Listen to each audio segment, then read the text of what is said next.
Boa tarde, pessoal. Eu estou muito feliz de estar aqui hoje. Vou dar um minutinho para todo mundo entrar. Comecei um pouquinho mais cedo, justamente para convidar todos vocês. Eu estou muito feliz com os convidados que eu tenho hoje, de peso, um domingo de peso para você. E verdadeiramente, assim, eu creio que vai ser um momento de muito aprendizado empresarial para negócios, para finanças. Realmente vai ser bem legal. Convidei aqui o Augusto Gonçalves, que é professor da PUC, ele vai poder se apresentar mais um pouquinho. Convidei também. Boa tarde, professor, tudo bom? Boa tarde, tudo bem? Tudo bem? Tudo E aí? jóia. Então, como eu estava comentando, assim, oi, Sivanei, tem muita gente entrando ainda, professor, e eu tô comentando aqui que eu estou muito feliz com esse domingo de peso que eu estou aqui, com a oportunidade de ter meu marido, falando um pouquinho de empresarialmente falando, né, das coisas que ele tem trazido, a participação do senhor, assim, que é realmente de peso, foi muito importante para nós, acho que a gente vai aprender muito. Eu até postei assim que eu acho que a gente não vai ter uma live, a gente vai ter uma aula.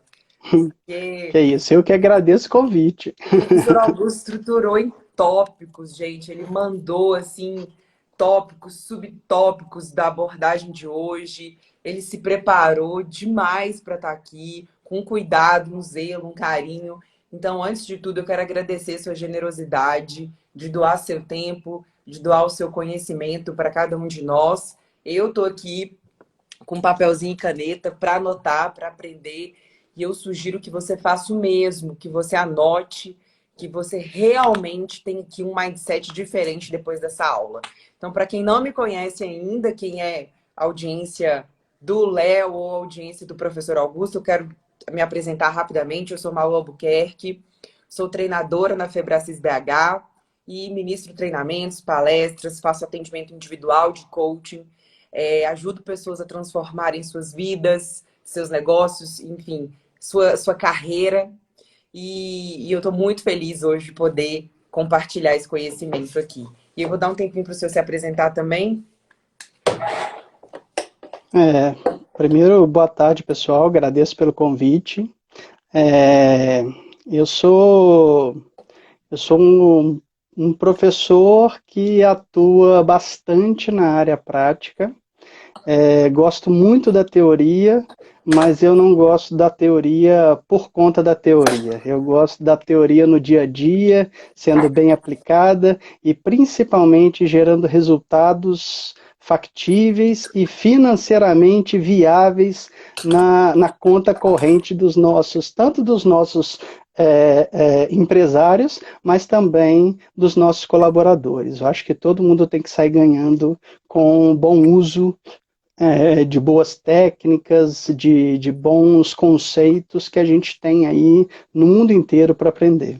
Ótimo, excelente. Então, eu vou dar um tempinho também para o Léo se apresentar.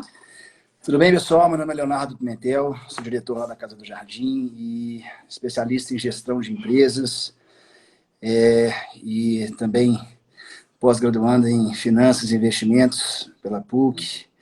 Então, a gente vai ter muita figurinha para trocar aqui. Inclusive, é um prazer enorme você estar aqui com a gente hoje, tá? Te agradecer muito por isso, por você estar aqui para a gente poder ajudar a maior quantidade de pessoas possíveis, porque esse é o momento que o Brasil está passando, que é um momento diferente, que as pessoas talvez ainda não tenham passado, e você, de fato, vai ser uma peça fundamental para falar um pouquinho disso, para explicar um pouquinho essa questão, para as pessoas poderem passar por isso com a maior tranquilidade, com a maior facilidade dentro da sua empresa, que eu acredito que você sabe muito sobre isso, você me ajudou muito dentro da minha empresa, e eu acho que a gente tem muito a ajudar outras pessoas também, tá? Perfeito.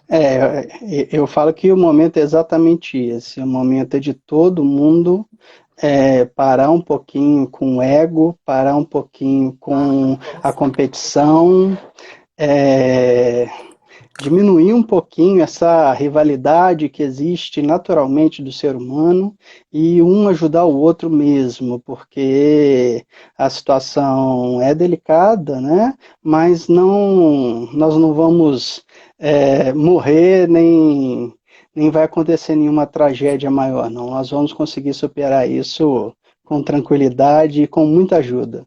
Perfeito. Bom, vamos ao tema, né? O tema da nossa live é Panorama Brasil. Quem puder deixar fixado aí no comentário. E eu vou começar perguntando para o senhor o seguinte.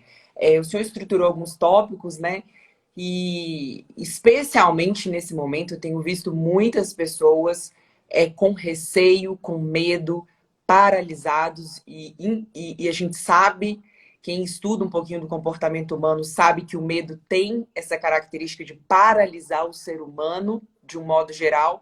E eu tenho percebido pessoas desistindo antes mesmo de fracassar. A pessoa ainda nem fracassou, ela nem chegou lá, mas ela está desistindo. E eu queria que você trouxesse assim, um pouquinho da sua visão, né, a respeito do medo, das travas que estão sendo colocadas, do desespero, da fuga. Qual é a sua visão a respeito disso? Primeiramente, eu acho que como coach você tem muito mais propriedade até para falar do que eu, mas na parte empresarial a gente vê constantemente pessoas com excelente qualidade, que elas têm produtos muito bons, que elas podem sim passar por momentos difíceis, mas que mesmo antes de tentar, como você disse, mesmo antes do momento difícil chegar, elas já ou elas negam esse momento, elas estão em negação e falam que nada está acontecendo, que o Brasil está normal, que, enfim, que eu vou continuar vivendo minha vida normalmente, ou ela entra num medo, e o medo ele acaba ou travando a pessoa e ela não toma as decisões, ela não se previne para todas as situações negativas que podem acontecer, sim, ela não mitiga todos os riscos que ela pode identificar, ou senão ela se desespera. E aí, quando ela se desespera, a situação é pior ainda, porque seus colaboradores percebem, os clientes percebem, e aí a situação realmente se torna bem mais complicada. Sim. O senhor acredita que nesse momento é um momento de assumir, de realmente se posicionar, ser sincero? Como você falou do ego, né? Eu entendo que é esmagar o ego, realmente reconhecer que precisa de ajuda, realmente reconhecer que não fez o dever de casa, que deveria ter feito, né? Que deveria ter feito por muitas vezes arrogância, por não perceber o mercado, por não perceber o movimento. Então, assim, na sua visão, você acredita que é hora de vestir essa roupa mesmo da humildade, estudar, conhecer, de repente, um professor, um consultor que possa ir lá na empresa e tem gente que é muito amarrado para pagar consultoria, né? Porque acha que sabe, que vai aprender sozinho, que vai ver sozinho. E isso é pura, pura, pura arrogância. Né? Então, assim, na sua visão, você acredita que é um caminho, vamos dizer assim, enxergar, assumir, ser sincero, ser verdadeiro e dizer, eu preciso de ajuda? A crise, ela vai existir, na verdade, ela já começou, tá?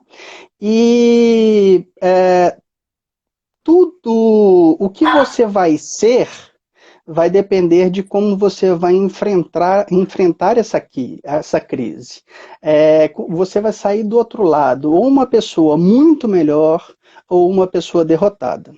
Eu acho que a primeira coisa que a gente tem que identificar é que essa crise não é minha, não é culpa sua, não é má administração da minha empresa. Eu posso até ter tido algumas pequenas falhas, mas, gente, essa crise é mundial. Essa crise é literalmente da China ao Brasil. Então, assim, está todo mundo no mesmo barco, está todo mundo falando sobre o mesmo assunto em vários canais, em várias consultorias que eu converso, as pessoas perguntam o que fazer agora. Então, assim, primeira coisa é entender que não foi um erro propriamente dito. Cada empresa, e eu trabalho bastante com modelos de maturidade de empresa, cada empresa tem um momento, tem o seu momento. Tem uma empresa que já está no nível de maturidade bem alto, que já consegue fazer previsões de fluxo de caixa de anos, que já consegue ter budget, orçamentos para toda uma estrutura, e a grande 90% das empresas, 80% das empresas brasileiras, elas são empresas de pequeno porte. Não adianta a gente querer negar, a grande maioria das empresas não tem isso. E não é culpa da pessoa A ou B, é uma característica da própria maturidade do país, do mercado brasileiro. Então, assim, a gente precisa ser sincero com nós mesmos, nós temos falhas, eu tenho as minhas falhas, vocês têm as falhas de vocês, a gente erra todos os dias, a gente só tenta errar coisas diferentes, e o principal é abrir o ouvido, é ouvir mais Perfeito. do que falar, escutar pessoas que muitas vezes a gente até teve algum tipo de rixa, de inimizade, concorrentes que nessa hora estão todos no mesmo barco tentando fazer compras juntos, melhorar um canal de compra, um canal de comunicação, enfim, é uma hora que a gente precisa sair da paralisação, entender o problema de forma bem clara, de forma objetiva, e ter o foco total em soluções. Não adianta a gente ficar chorando, ficar reclamando que pessoa A, pessoa B, ou que o mundo... Não adianta a gente chorar. Gente, A para gente você, precisa, a gente precisa trabalhar nas soluções. O que eu faço agora? para você que chegou agora, o professor Augusto falou primeiro sobre negação, aceitação, sair da paralisação e foco em soluções. Augusto, também vejo aqui, né, que a gente estava até colocando aqui nos nossos tópicos, sobre esses aprendizados, né, que você está trazendo aqui para a gente. Então, uma das coisas que eu penso muito as pessoas, elas precisam de, às vezes, trocar algumas palavras.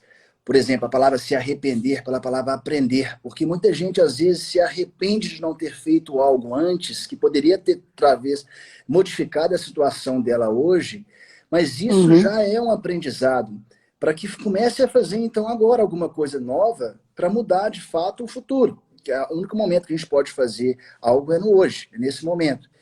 Então, isso que você falou sobre aprendizado é muito importante. As pessoas têm que entender isso, têm que trazer qual que é o aprendizado que eu estou tendo nesse momento na minha vida, que depois desse momento vai me colocar num patamar diferente do qual eu estava.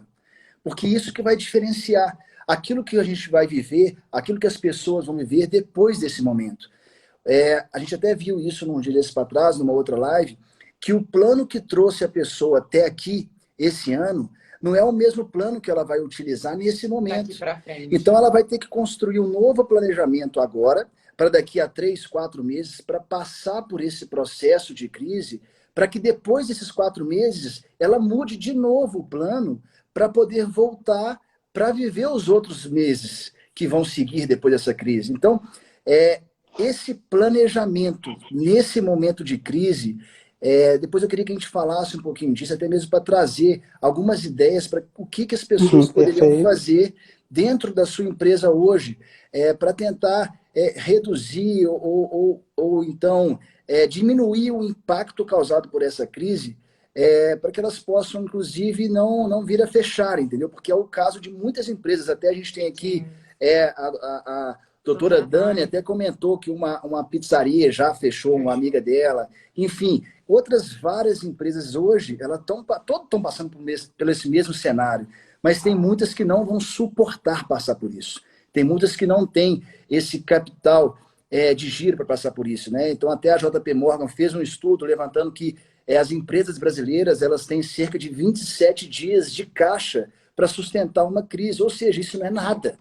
Isso não é nada. Então, vamos talvez trazer um pouquinho disso também para as pessoas, que esse aprendizado é muito importante. Aqui a gente está com a Bruna, gestora da RBSM Joias, representando a CDL Jovem. Obrigada, Bruna. Show de bola, Bruna. Muito obrigada. Obrigado pela sua presença, viu? Bom, obrigado, gente. É importante a gente trabalhar essa questão, porque realmente, se a gente não mudar os nossos paradigmas, o que era verdade até um ano atrás não é mais verdade hoje. E daqui a 2, 3 meses isso vai mudar de novo. Uhum. O que se conhecia sobre o vírus, sobre a doença, modificou demais em 15 dias. E vai continuar modificando daqui para frente. A gente precisa ter agilidade e humildade para falar assim, olha, não é que eu errei, deixa eu replanejar. Um planejamento é algo prévio. A gente não tem bola de cristal. A gente não sabe tudo o que vai acontecer. A gente não sabe o que os nossos concorrentes, o que o país vai passar. Então, como a própria palavra diz, ela é um planejamento. E a gente precisa planejar e replanejar e acompanhar constantemente. Isso faz parte do trabalho de qualquer gestor. Perfeito, perfeito. E aí, nesse momento, o senhor acredita que precisa ter uma concentração naquilo que realmente funciona dentro da empresa? O que acontece? Agora entrando um pouquinho mais tecnicamente, até no que eu posso ajudar, no que eu tenho visto nas empresas. As empresas, de uma forma geral, existem várias pesquisas que chegam a falar até números maiores, mas pelo menos 50% das atividades que as empresas executam são atividades não necessárias, são atividades que geram algum tipo de desperdício para as empresas. 50% e a gente, o senhor falou? Sim, 50%? algumas pesquisas chegam a falar até 70%, tá? Uau! Mas, então, assim, você quer ver uma coisa muito simples? Você vira para sua equipe e fala o seguinte: eu preciso fazer uma reunião com você. Uhum. Você não fala sobre o assunto que você quer falar a reunião, tá? Sim. Pergunta para ela, quando é que você pode? Você pode falar comigo hoje ou amanhã? Ela fala, hoje eu estou um pouco enrolado, mas amanhã eu posso, tal horas. Por que ela pode? Ela não tinha nada para fazer nesse horário? Bom, o que você acha? Vamos dizer, eu não vou nem responder, não. Eu quero ouvir o senhor. As nossas empresas possuem alto nível de ociosidade. Tá? Existem várias técnicas que a gente pode seguir, desde técnicas de empresas extremamente famosas aí, que saíram de situações dificílimas com a Segunda Guerra Mundial. Logo depois da Segunda Guerra Mundial, Japão devastado, e a Toyota se tornou, em 30 anos, a maior montadora do mundo. Gente, 30 anos, a boa parte das nossas empresas tem 10, 15 anos e a gente não conseguiu abrir uma filial. Verdade. Então, assim, o que essas pessoas, o que esses pesquisadores, o que esses pensadores já conseguiram fazer é fantástico. Está na hora da gente ser pragmático. Pode falar, pode falar. Não estou concordando, estou falando que... Mas é a hora da gente ser pragmático, da gente trabalhar naquilo que a gente tem certeza que funciona. Eu vou falar uma frase aqui que todo mundo vai brigar e a gente vai chover de reclamação, mas eu vou falar para a gente reduzir inovações. Como assim reduzir inovações? Gente, inovação é um tema extremamente amplo. Eu estou falando isso justamente para causar impacto nas pessoas. Tá? Impactante mesmo. Exato. A gente está na era da inovação. Mas por que evitar inovação? As pessoas não estão inovando. As pessoas estão parando de estudar e reinventando a roda. As pessoas estão pegando conceitos e vira para você, não, eu não gosto da sua forma de trabalhar. Eu vou entrar aqui na internet, dar uma gugada aqui, vou procurar e vou fazer um plano de projeto melhor do que o seu. Eu vou fazer uma estrutura organizacional melhor do que a sua. Aham. Gente, existem modelos de maturidade, existem bases de conhecimento, existe um universo de teorias já comprovadas que funcionam não numa empresa, mas em centenas, em milhares de empresas. E a gente se acha melhor, principalmente o povo latino, adora, né? Adora para não dizer o Mas contrário. é um jeitinho, Adora né? adora seguir processos, né? A gente adora, a pessoa te fala para fazer de uma forma, você fala assim, não, essa pessoa não sabe nada. Eu vou fazer da forma que eu acho que é melhor. Ah, As pessoas, é o que a gente falou no início, é a questão do orgulho, né? É um momento que eu tenho que esmagar meu orgulho, pedir ajuda, olhar para o lado, saber com quem, olhar para quem sabe, olhar para quem já fez a roda girar e aprender com essa pessoa, né? De fato. E é um momento para mim, assim, na visão comportamental, eu acho que é hora de falar assim, o que que eu preciso aprender, o que que eu preciso fazer melhor, né, nessa concentrar. E você falou sobre não inovar, na verdade, usar teorias, usar modelos de maturidade já criados, né, que já fizeram trilhões de vezes sucesso, ou seja, modelar, e aí um pouco do copiar soluções inovadoras. Seria o benchmarking, fazer as boas exato, práticas, olhar as boas práticas do mercado, da concorrência, ver o que está exato. acontecendo e trazer para mim, seria uma alternativa? Exato. Para não ser totalmente incorreto com a área de inovação, toda adaptação de conhecimento que existe, quando a gente adapta esse conhecimento para a nossa empresa, isso é um nível de inovação, tá? Então, Legal. isso é inovação, porque você está adaptando para a sua empresa, você está adaptando para a sua realidade, para a sua cultura.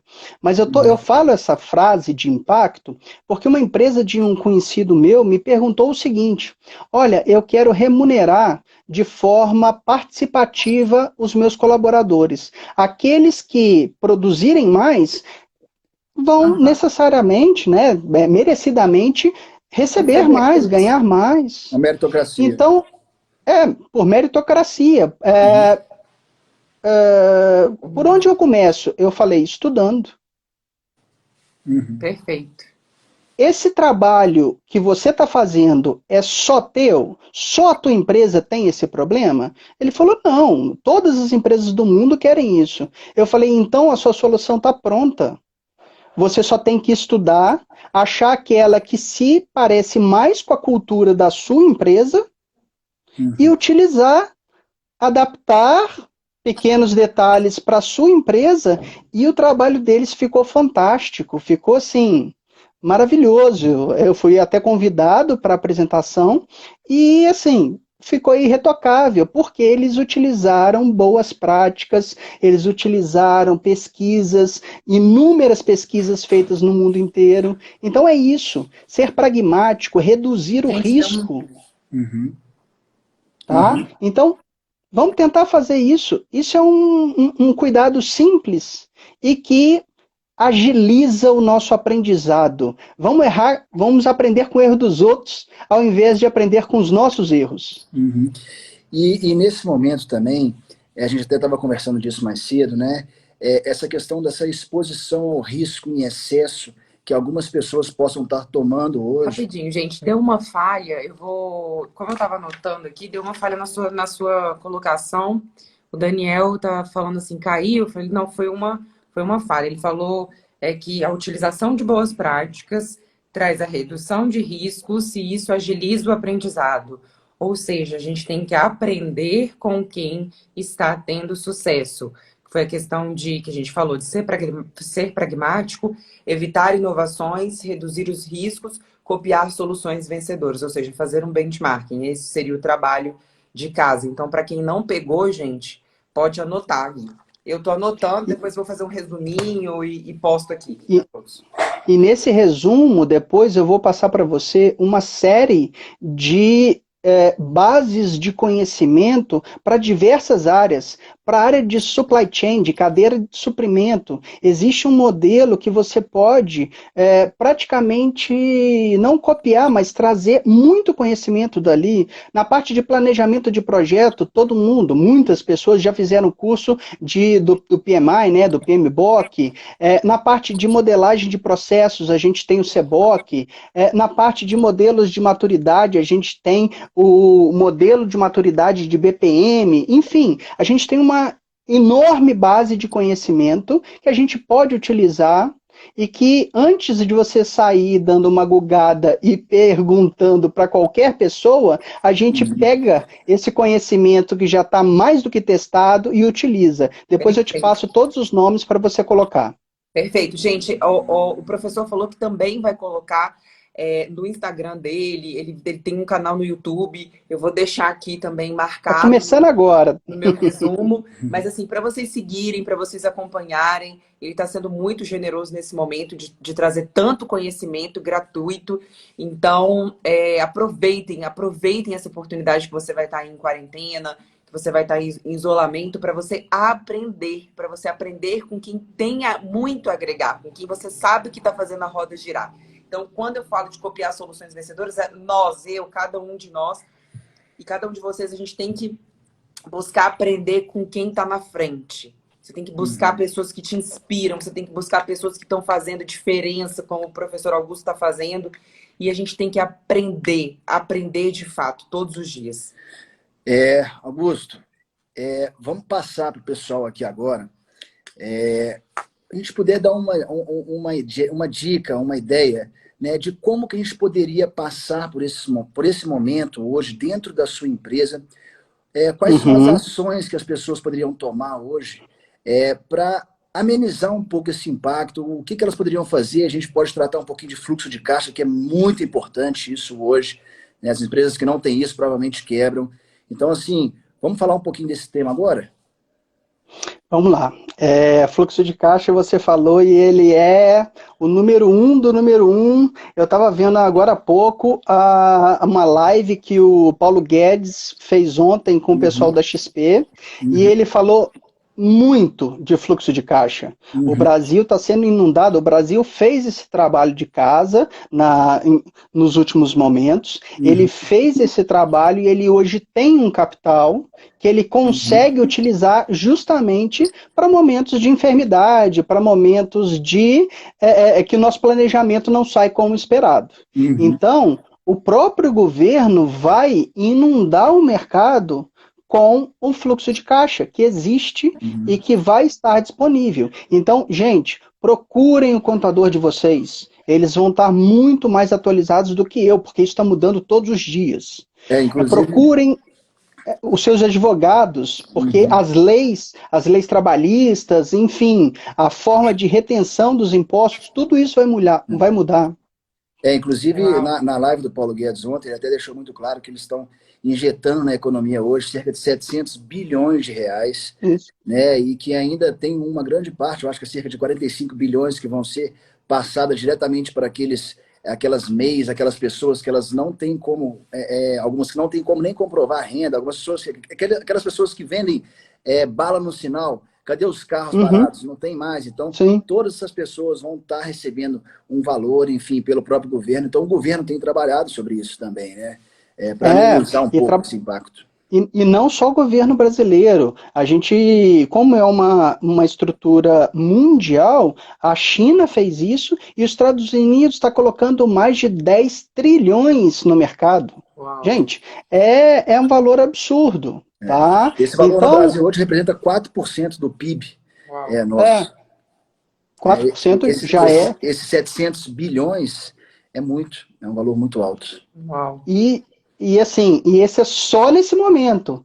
Daqui a pouco, fora toda a infraestrutura de médicos, hospitais, tudo aquilo que, tanto a nível nacional, quanto municipal e estadual. Então, todos os níveis estão trabalhando para que as empresas tenham capital de giro. Então, assim, com os meus clientes, o que eu tenho trabalhado? Primeiro ponto, capital de giro. Segundo ponto, capital de giro. Terceiro ponto, capital de giro. E o que essas pessoas hoje poderiam fazer? Eu vou dar um exemplo assim, de algumas coisas que eu fiz na minha empresa que foram muito boas. Mas, por exemplo, eu precisei de renegociar com todos os meus fornecedores, aumentar o prazo de pagamento de todos os fornecedores, tentar manter o fluxo de caixa de entrada sem tantas mexidas nele, e fazer renegociações com todos, né? O que a gente poderia falar para essas pessoas hoje? Quais são as ações que elas poderiam tomar hoje dentro da sua empresa que ajudariam ela nesse momento? O que você acha?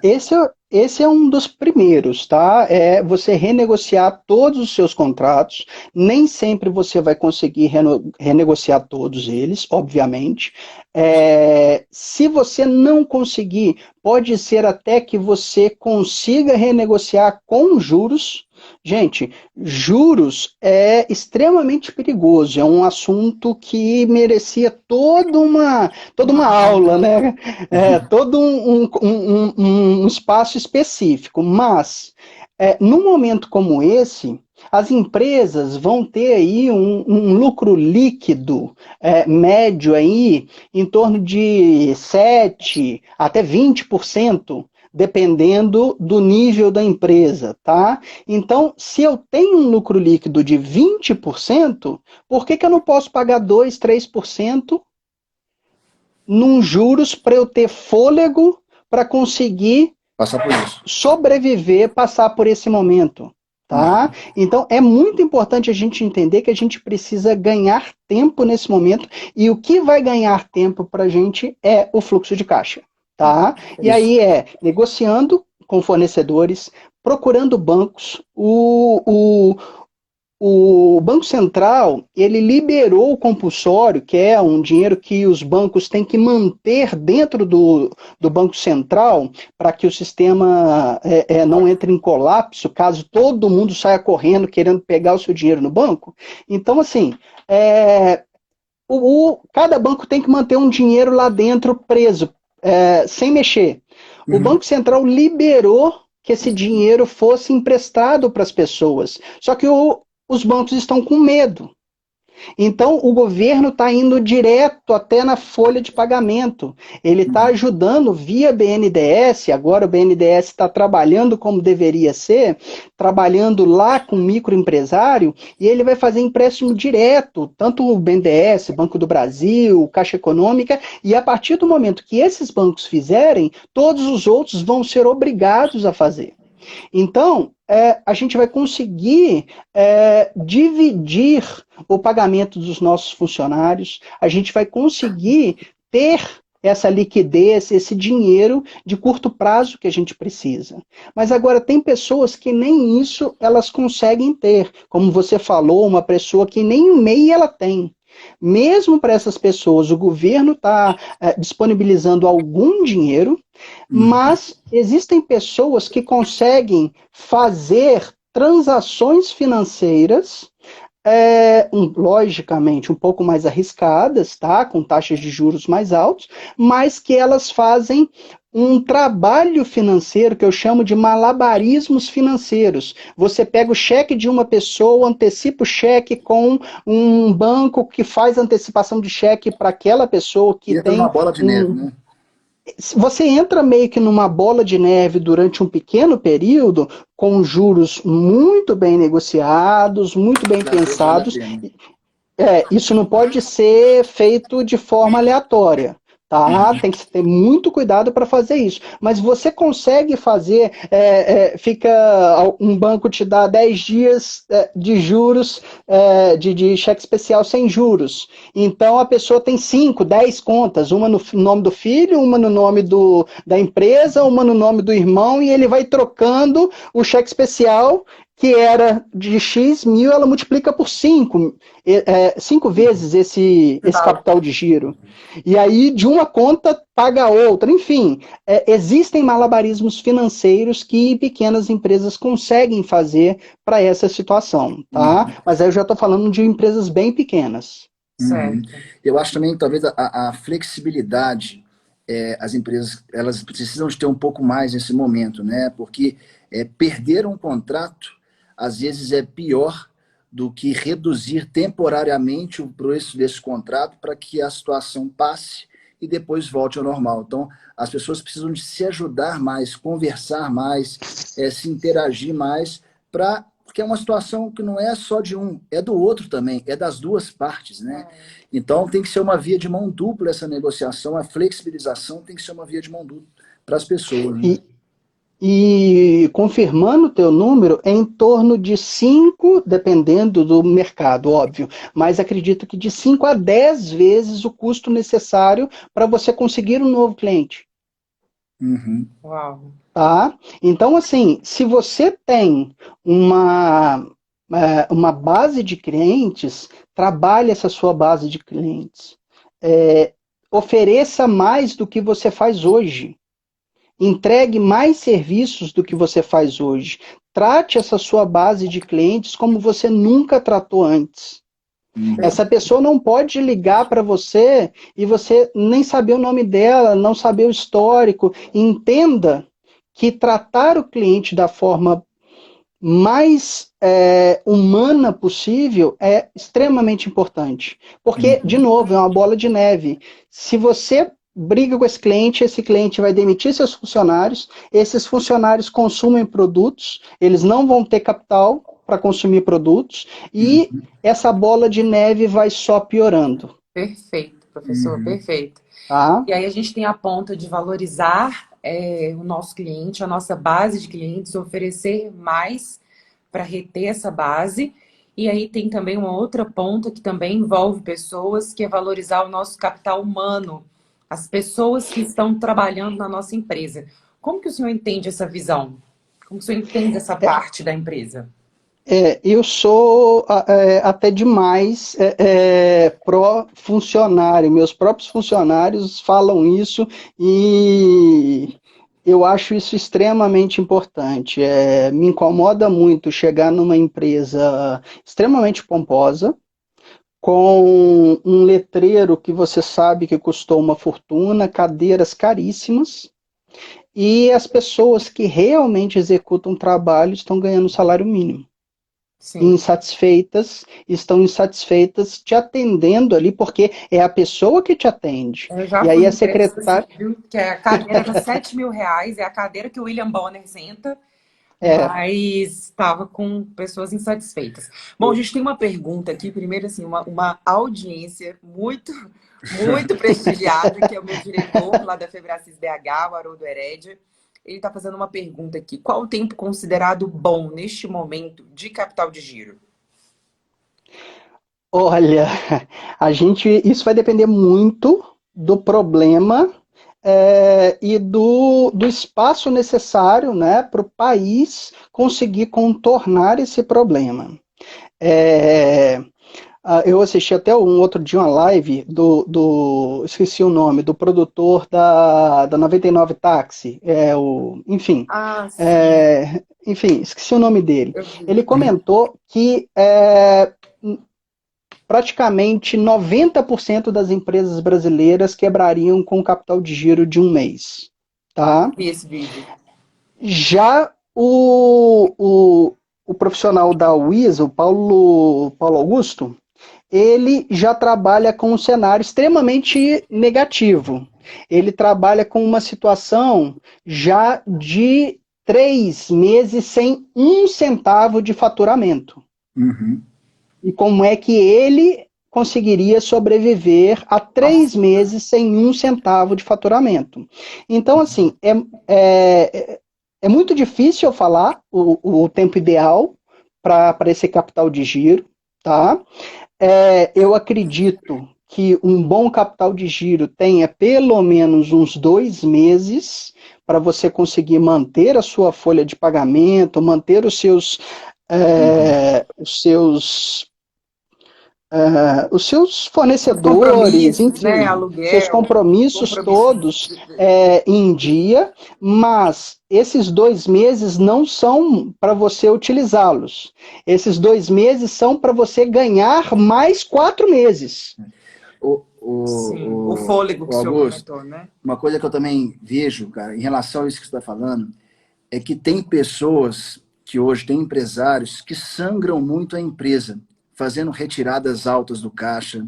Isso. E isso é muito importante, porque se nesse momento em que a empresa já está sendo sangrada por fatores externos, se você continua fazendo essa sangria, retirando valores altos, porque você, a pessoa física, não fez o dever de casa, de todo mês ter o compromisso primeiro, né? de separar um pouco do seu capital para ter uma reserva pessoal, ela acaba sacrificando a própria empresa em prol de si próprio, mas ela vai ficar sem o dinheiro dela e porque a empresa vai quebrar daqui a uns dias. Então, assim, é um dever mútuo que tinha que ter sido feito e que pode ser feito, mas que esse desdobramento resulta na vida pessoal de quem não o fez e que sacrifica a empresa por isso. E todos os outros envolvidos. Mas vamos lá, a gente está falando de novo de maturidade de empresa. Uma empresa listada na Bolsa, essa empresa não é mais uma empresa sua, da pessoa física. Você não pode entrar numa empresa listada na Bolsa e falar, olha, comprei um carro novo e vou tirar 100 mil reais da empresa aqui, porque eu quero tirar isso. Não. Esse dinheiro não é teu. A gente precisa aprender a ter maturidade de separar o que é CNPJ do que é CPF, mesmo em uma empresa de pequeno porte. Teve um cliente, foi até uma pergunta muito engraçada que ele me fez. Ele falou, olha, quanto eu mereço de salário? Eu falei, olha, você deve ter um salário mensal pela atividade que você exerce. E não uma exatamente. Eu falei, quanto uma pessoa no valor de mercado, vamos supor que você fique doente hoje, e você tem que colocar uma pessoa que seja capacitada para tocar o seu negócio e fazer tudo o que você faz hoje. Quanto você gastaria para pagar essa pessoa? Eu gastaria 5 mil reais. Estou chutando um valor qualquer aqui, não foi isso não. Eu falei, então esse deve ser o seu salário. E nem um centavo a mais. Ele falou, mas com 5 mil reais eu não vivo. Não ajusta seu custo de vida. Eu falei, olha, uma coisa é a empresa, os dividendos da empresa. Você é dono da empresa. Você tem direito aos dividendos da empresa, aos resultados da empresa. Mas isso é um outro centro de custo na sua empresa. A tua empresa está dando lucro, mas você está comendo o lucro dela pelas suas retiradas. Então a gente precisa separar muito bem o que é um centro de custo de despesa do que é o centro de custo de divisão de lucros, por exemplo. Perfeito, perfeito, sensacional. Perfeito. Então, foi até uma situação única que eu passei e falar quanto que uma pessoa que está me contratando merece receber. Enfim, é uma pergunta dificílima. Você se saiu muito bem, perguntando, né? Perguntando. Exato. A gente usa retórica sempre. O Augusto, vamos falar também aqui agora um pouquinho dessa questão de estoques. Tem muita empresa que eu percebo que elas mantêm um nível de estoque muito alto, né, nesse período onde não estão tendo vendas. O que você pode falar um pouquinho, porque eu acho que sua especialização é muito em cima dessa questão de estoques. As empresas que mantêm estoques muito altos acabam ficando com um valor financeiro parado, né? Sem necessidade. Eu acabei indo muito para esse setor porque eu fui um empresário, eu já estive do outro lado do balcão e eu já tive essa dificuldade. E quando eu fui ver, o meu estoque era absurdo e o meu produto ele era tão ou quase tão perecível quanto um leite. Eu tinha celular. E celular, se você deixar 3 meses na prateleira, já lançaram 3, 4 novos celulares e você perdeu toda a sua margem. Então, você precisa ter o mínimo de estoque possível. E eu acabei desenvolvendo um software, uma metodologia, mais do que um software, uma metodologia de trabalho em cima disso, tá? E na maioria dos meus clientes, o que eu encontro hoje é em torno de 70% a 80% de estoque encalhado, que não vai girar. Esse encalhe indica que o estoque não vai girar em pelo menos um ano sem fazer uma compra. Uau! Olha o custo financeiro. A gente estava perguntando aonde conseguir capital. Começa por aí. Olha, você tem um banco dentro de casa e que eu particularmente, e eu sugiro isso para os meus clientes, eu prefiro dividir esse banco com o meu cliente. Não, com o meu cliente. A primeira coisa que eu faço é entregar um desconto maior, às vezes até eu vendo abaixo do preço de custo, mas muitas vezes, mas isso é uma atividade extremamente perigosa, tá? Eu vou mostrar um ciclo negativo que isso pode gerar, mas você pode pegar, eu vou colocar um exagero, mas você pode pegar 10 detergentes e colocar em um único pack e vender os 10 de uma vez. A pessoa vai usar os 10 detergentes em um dia? Não, mas você está antecipando o seu recebível e transformando o estoque parado em dinheiro. E essa pessoa vai usar esse detergente, esse desodorante, enfim, algum dia. Então você está transformando um recebimento futuro em recebimento atual.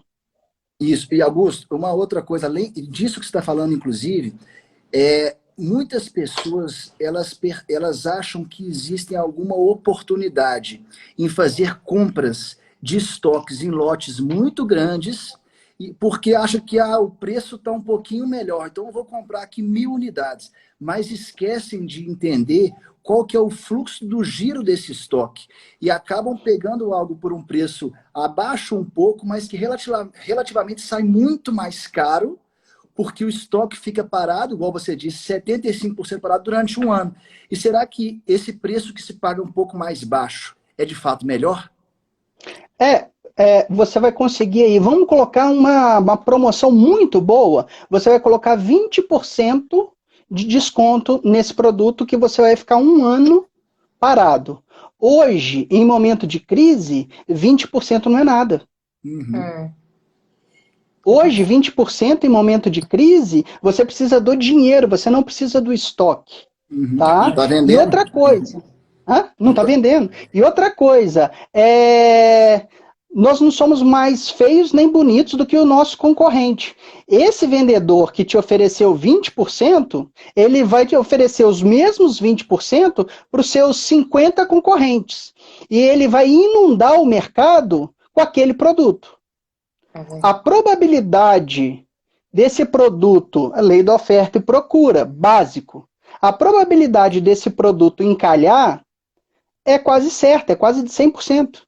Então, você vai, entre aspas, achar que está ganhando 20%, mas na prática, você vai estar perdendo muito dinheiro. Além de falar que controlar um estoque de 500 unidades é muito mais complicado do que controlar um estoque de 5 unidades. Eu preciso de um espaço físico muito maior. Então, a Toyota veio para nos mostrar que ela conseguia ter um estoque 100 vezes menor do que o estoque da GM. O que você é 100 vezes melhor do que o seu concorrente? Uau! Então, vou botar essa pergunta aqui. Em que você é 100 vezes melhor do que o seu concorrente? E, consequentemente, o retorno sobre o investimento dispara, porque o seu investimento está lá embaixo. Você não investiu quase nada. E você tem capital para fazer novos negócios se oportunidades aparecerem ainda. E aí, por exemplo, na área de salão de cabeleireiro, enfim, não é minha área mesmo, né? Então, mas no outro dia lançam um novo produto. A velocidade de criação de produtos hoje é muito grande. Você compra um estoque que vai demorar 6 meses a 1 ano, a probabilidade desse produto se tornar obsoleto em questão de meses, e aí você ter que vender esse produto abaixo do seu preço de custo, é absurdo. Então, quanto maior o seu estoque, maior o seu risco, maior o seu gasto em N situações, espaço físico, enfim. Eu consigo abaixar normalmente em alguns clientes até 60% o estoque físico dos meus clientes, melhorando, eliminando a falta de produto. A gente compra na velocidade que os nossos vendedores, que nossos fornecedores vêm nos visitar. A gente compra na velocidade deles. E não o contrário. A gente não compra na nossa velocidade. Professor, deixa eu só te interromper. Claro. Tem uma pessoa perguntando assim, e como que eu resolvo isso? Uma vez que o meu acúmulo de estoque está na matéria-prima, então, até para liberar esse estoque, eu tenho um custo de produção. Sim, isso eu estou passando hoje por um cliente, tá? E a gente está conseguindo reduzir para esse cliente em torno de 80% o custo do estoque dele. Vai ser uma situação que, inclusive, a gente pretende transformar essa empresa numa startup, se tudo der certo. De novo, trazendo a experiência da Toyota e principalmente da teoria das restrições. Gente, quem não lê o livro A Meta, esse é um livro que é um livro muito light, é uma historinha, é um conto que vale muito a pena as pessoas lerem. Depois eu te passo direitinho. Mas eu tenho 20, ele é uma pontinha do iceberg, tá? Mas o que acontece? Você atrasa ao máximo a sua produção. E produza em lotes extremamente pequenos. Por que isso? O custo da mercadoria pronta, já trabalhada, ela tem o custo da matéria-prima, mais o custo de toda a logística, mão de obra direta, energia elétrica, ela tem um custo muito maior do que, muito menor do que da mercadoria acabada. Então, se eu pegar o custo da matéria-prima e comparar com o custo da matéria acabada, eles são gigantescamente diferentes, tá? Então, se eu diminuir o máximo possível o estoque da minha matéria acabada e mantiver o estoque da minha matéria-prima, automaticamente o meu fluxo de caixa vai bombar em 2 meses.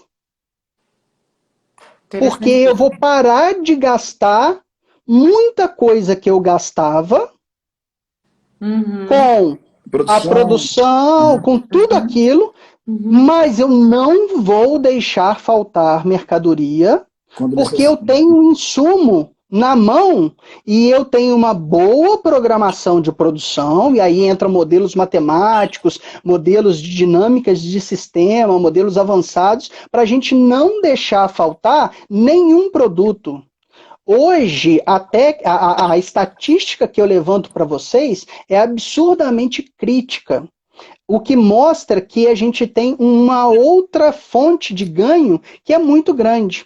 Só para vocês terem noção, 70% é mais ou menos a probabilidade de eu entrar na sua empresa e achar o produto que eu quero. Então, por exemplo, eu entrei numa padaria, entrei numa papelaria, entrei numa farmácia e estou procurando um produto. A probabilidade de eu achar esse produto é apenas de 70%.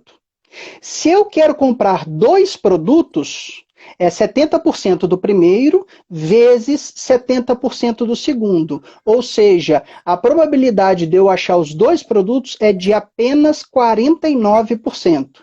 Ou seja, se uma pessoa entra para comprar 2 produtos, só 2, eu perco mais de 50% dos meus clientes. Nossa. Perfeito. Uau. É muito simples você dobrar, triplicar a tua venda, o seu resultado final, melhorando a disponibilidade dos produtos. Existem empresas aí de grande porte que você vai lá, você aceita pagar mais caro, porque você vai lá e lá tem tudo que você quer. Ah, farmácia X, eu vou lá porque Verdade. essa farmácia X, eu pago um pouco mais caro, mas tem tudo que eu quero. Verdade. Evita custo Tá? logísticos de ter que ir para um lado e para o outro.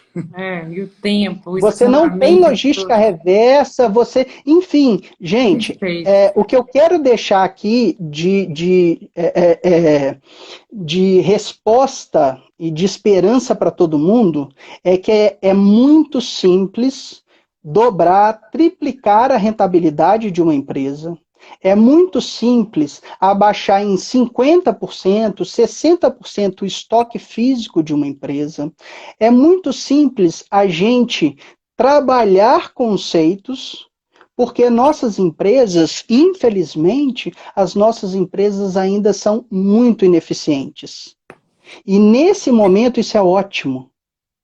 Essa é a melhor notícia que eu poderia dar para vocês. A gente tem muito espaço para melhorar, para crescer, para efetivamente conseguir sobreviver a esse momento e mais, sair muito forte do outro lado. Eu atendi uma empresa que passou por uma crise durante 2016, 2017 no Espírito Santo.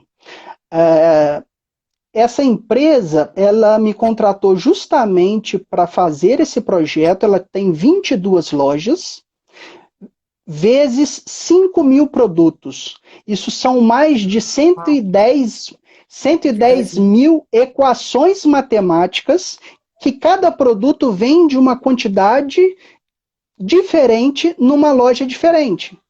Então eu precisava saber quanto eu tenho que ter em cada uma das lojas a cada momento. Tá? Essa empresa, ela conseguiu passar por uma crise hídrica que aconteceu no Espírito Santo. As pessoas tomavam banho, a gente não ficou sabendo, mas as pessoas tomavam banho de caneca, igual em 1900. Tá? Isso. Essa empresa hoje, ela é a maior cooperativa rural do estado. Uau. Gente, eu tô assim, faltam 4 minutos para acabar. Quem quiser mais conteúdo, eu quero convidar vocês e todos, e o professor também. A gente vai ter uma live muito especial com o Dr. Paulo Vieira, que é o presidente da Febracis. Hoje ele vai falar sobre inteligência emocional para gestão de crise financeira. E vai ser às 20 horas no YouTube. Quero convidar todos vocês que estão nos assistindo.